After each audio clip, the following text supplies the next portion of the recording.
mas aí vem a questão, como é que isso é aceito? Daí aceitam, abrem um inquérito policial, ouvem todas as pessoas, ouvem online, depois ainda recebo uma carta precatória, e eu venho aqui em São Bernardo responder as perguntas da delegada. Quer dizer, você tem... aqui no Brasil não tem crime nenhum. Tá? Aqui no Brasil não tem problema nenhum. Os órgãos públicos podem perder tempo e dinheiro apurando denúncias absurdas. Tá? E é muito interessante que o que eu fiquei chocado é que a delegada, em vez de deixar para lá, ela ficava perguntando da música Papai Noel para os outros integrantes da banda. Eu falei, nossa, uma coisa assim que eu fiquei chocado. Aquela coisa, a gente não sabe se ri ou se chora. Eu não sei se eu rio ou se eu choro. Tá? Mas foi o que aconteceu. Né? Todos que foram chamados membros que não estão mais na banda? Não, só foram chamados os atuais integrantes. E um detalhe, né?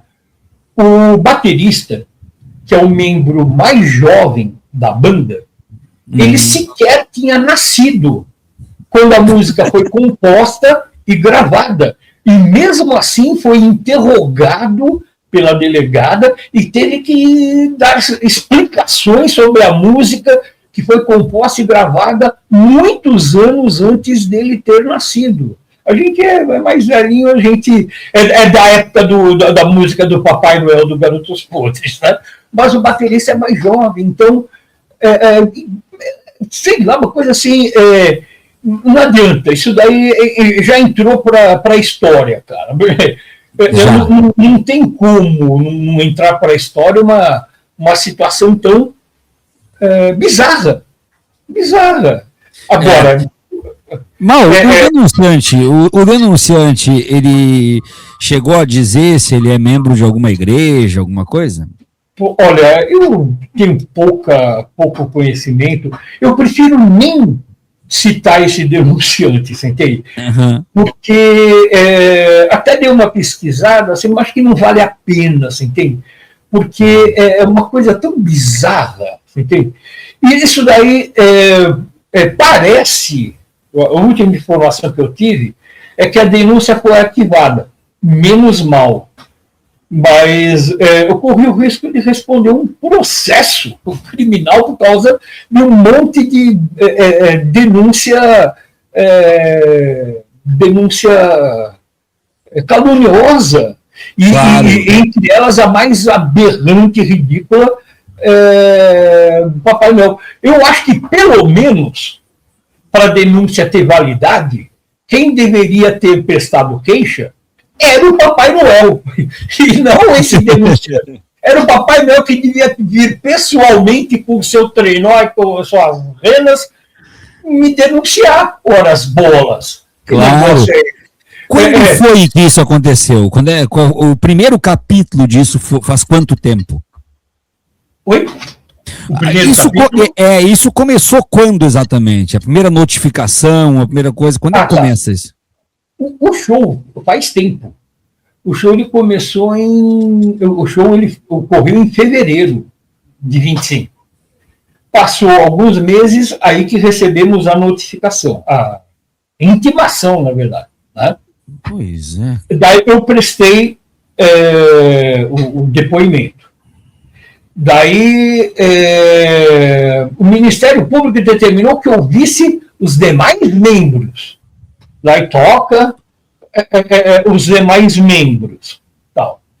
Depois veio, por último, agora, 28 de novembro, que veio a carta precatória para me responder aqui em São Bernardo, na delegacia e tal. E é muito engraçado, na delegacia aqui em São Bernardo, por incrível que pareça, eu fui muito bem recebido. E fui muito bem recebido por quê? O escrivão que cuidou da parte burocrática, ele conhecia a banda. E junto com as perguntas da delegada, veio a cópia do processo. Lógico, ele ficou curioso, leu tudo. Mais interessante ainda, tem a gravação do show. Para nossa sorte, o show foi inteirinho gravado. Né? E o que desmentia as acusações do denunciante e tal. Então, o escrivão leu o processo, o inquérito, viu a gravação, e o cara percebeu que eu estava sendo... Ele não falou, porque não pode expressar juízo de valor, mas ele percebeu claramente que eu estava sendo vítima de denúncia caluniosa. Claro. Né? Então, o escrivão me atendeu muito bem. Por incrível que é chato falar bem da polícia, mas o escrivão me atendeu muito bem. O delegado, que era um senhor mais idoso, me atendeu muito bem. Aquela coisa, só faltou servir cafezinho, sabe? O pessoal foi muito gente boa. Mas o que não diminui a gravidade do que aconteceu. Né? Porque o que aconteceu foi uma violência. Né? Estava na cara que era uma denúncia sem pé nem cabeça. Entende?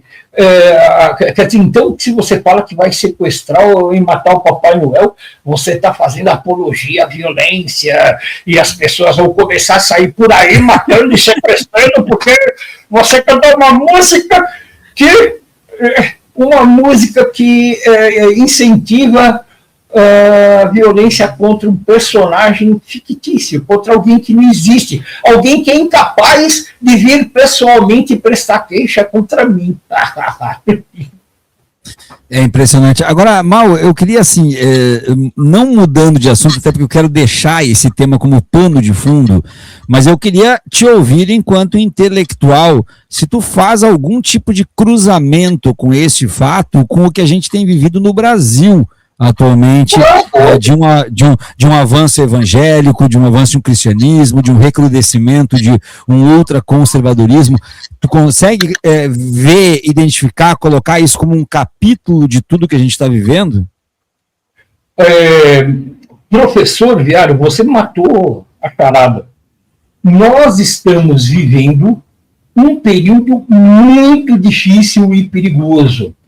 E esse momento já vem de bastante tempo, pelo menos desde 2013, com o surgimento do movimento de massas, capitaneado pela extrema-direita, que redundou num golpe de Estado contra Dilma, que redundou na prisão do Lula, e a consequente eleição do Bolsonaro. Então, digamos assim, eu atribuo a esse espírito reacionário que está crescendo, em grande medida devido às big techs, às redes sociais. Porque quando nós falamos em big tech, em rede social, nós temos que entender que as big techs têm dono, que são multimilionários que estão nos Estados Unidos e que usam os algoritmos para difundirem as ideias reacionárias que lhes convém.